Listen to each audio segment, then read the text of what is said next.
imprensa é a principal responsável pela documentação dos fatos mais importantes da cultura e da sociedade de um povo. O tempo transforma o fato em história. Pernambuco é um estado privilegiado no Brasil.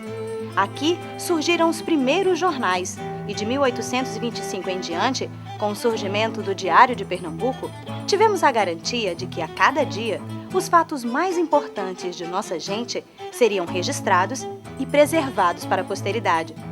Com esta fonte única de conhecimento no Brasil, podemos dar aos nossos jovens a condição de entender nossa história, discutir o presente e propor soluções para o futuro.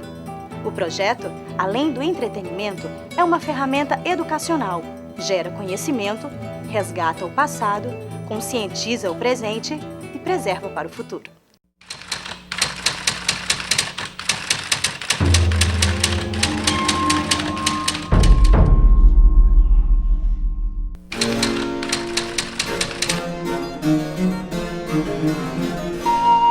(23 de janeiro de 1808).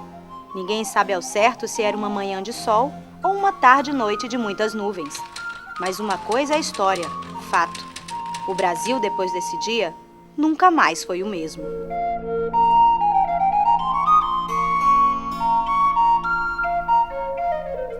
Fugida de Portugal, a família real e sua comitiva de pouco mais de 15 mil pessoas desembarcam em terras brasileiras, trazendo na bagagem joias, peças de ouro, prata e um problema para os 200 habitantes que moravam nas 46 ruas existentes no Rio de Janeiro da época. Como acomodar tanta gente? Essa moradia teve a honra de ser escolhida pelo príncipe regente para acomodação da corte. Vossa Senhoria tem 24 horas para deixar a casa, levando apenas os objetos de uso pessoal da família. A chegada da família real, ela é um transtorno. Se do ponto de vista político é um salto qualitativo para a nação, a formação da nação brasileira, por outro lado, do ponto de vista social, é um transtorno, porque a sociedade ela não comportava a chegada, por exemplo, de uma despesa de pessoas, de uma categoria, digamos assim, os aristocratas que vinham e que eram os burocratas do reino também. Então, como antes estávamos falando, que você disse, até as casas, né, tiveram que ser ocupadas por essas famílias que chegavam, criou-se uma ocupação, digamos assim, uma ocupação política na cidade do Rio de Janeiro. Inicialmente eles vêm para a Bahia, mas depois fazem essa outra mudança para a cidade do Rio de Janeiro, exatamente porque ficava mais próximo da região do Prata. E havia todo o interesse de Portugal em manter aquela região sob uma espécie de guarda, por conta das minas de Potosí que vinham da Bolívia.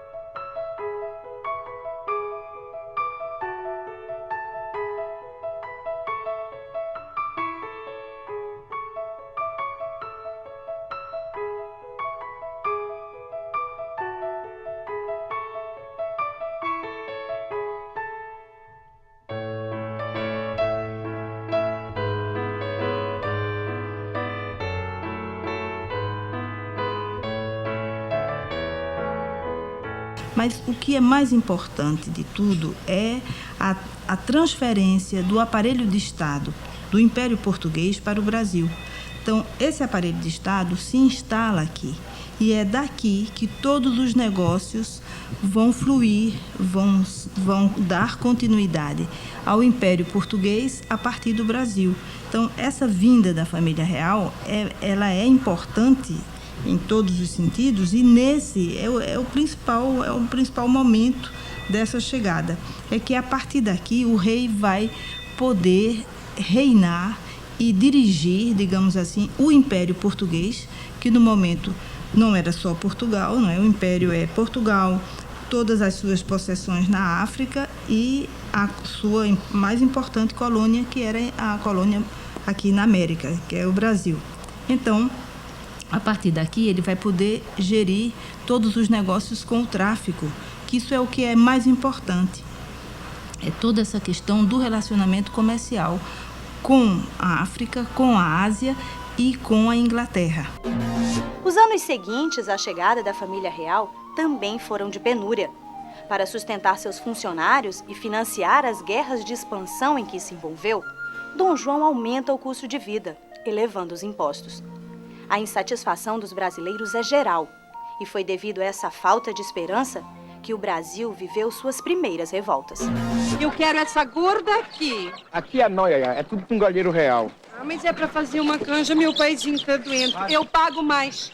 Não posso, é do rei até o fim do ano.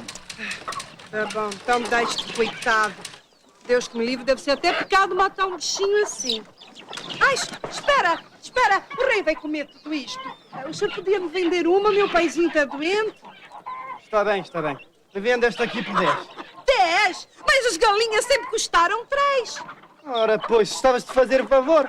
Se não queres, melhor. Mais uma pro rei. Quando Dom João VI veio, se instalou aqui, e ele foi muito vivo, porque ele manteve o Brasil, manteve tudo, e na realidade ele poderia ter voltado a Portugal já em 1812, e não voltou. E o Waterloo, a gente sabe, é em 1814. Não voltou, ficou por aqui. Deixou Portugal administrada pelo almirante inglês. Isso ressentiu muito os portugueses e ficou aqui muito bem. Obrigado no Rio de Janeiro, que hoje em dia é uma cidade maravilhosa. Imagine em 1812 como devia ser. Sem criminalidade, sem nada, com brisa, sem arranha-céu. Devia ser um paraíso o Rio de Janeiro. E era um paraíso, né? A beleza do Rio encantava toda a corte e todo mundo. Então, com essa história, claro, aumenta os impostos, aumenta tudo, a taxação está cara e a população portuguesa se ressente muito disso também. Quer dizer, a corte está vivendo muito bem, obrigado, no Rio de Janeiro, gastando com aventuras lá no sul e aventuras lá no norte, aventuras de império, né? E todas as províncias estão pagando por isso.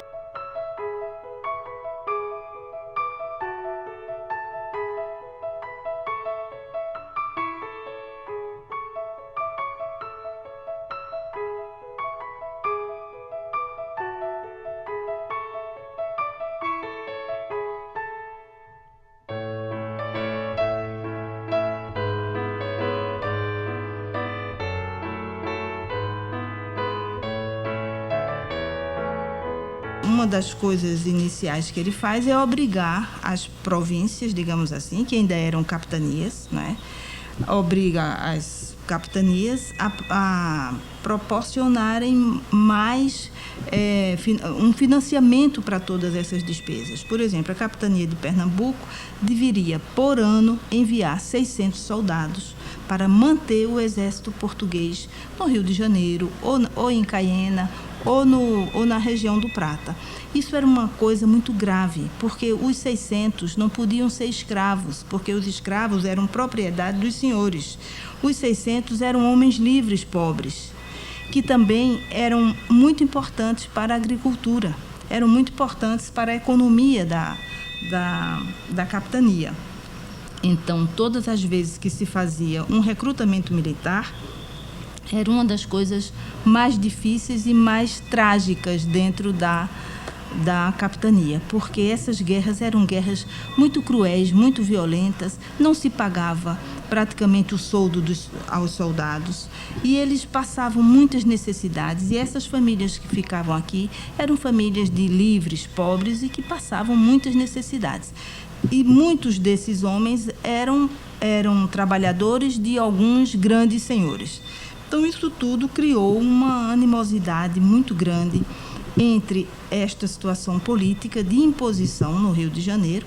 E o Rio de Janeiro, ao contrário de Pernambuco, por exemplo, se vamos comparar as duas capitanias, o Rio de Janeiro só teve benesses com isso, porque a corte estava lá, o poder estava lá. É pela primeira vez que o capital brasileiro participa do grande negócio que era o tráfico negreiro, enquanto que os homens de dinheiro desta capitania não participavam de nada, a não ser dando e não recebendo, ao contrário do Rio de Janeiro, que só recebeu.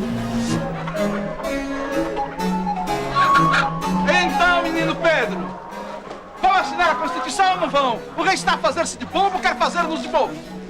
Calma, senhor. Meu pai vai assinar a Constituição. Sim, mas quando? Quando? Em breve, senhor. Já estamos cansados de esperar. Pai dos breganças! Viva o Viva o Brasil! Brasil! Viva o Brasil! Para honrar o que digo! Para honrar o que digo! Darei agora meu pai, rei de Portugal, Brasil e Algarve, para assinar a Constituição. Viva o Brasil!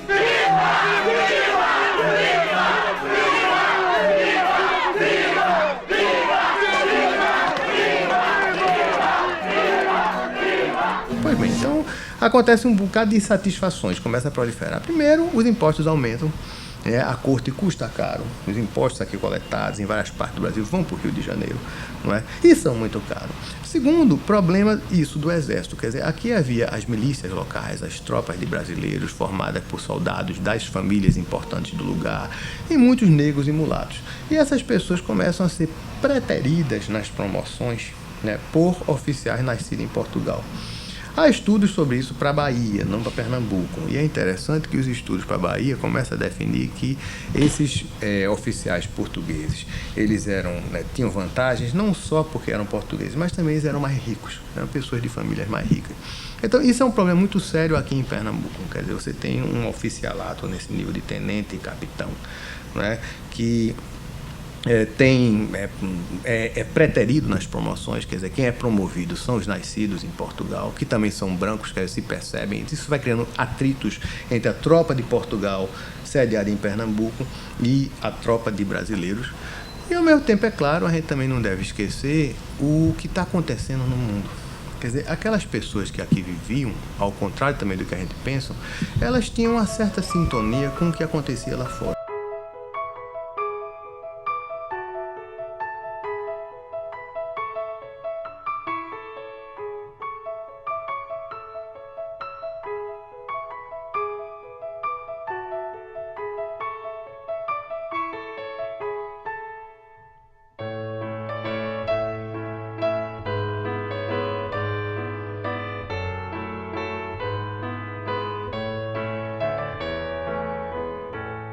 Então, isso tudo está em discussão no Brasil naquele momento. Quer dizer, começam as pessoas a perceberem, os nossos intelectuais, né, que está havendo um processo de independência em todas as Américas, as populações estão conquistando direitos e a nossa população é diferente.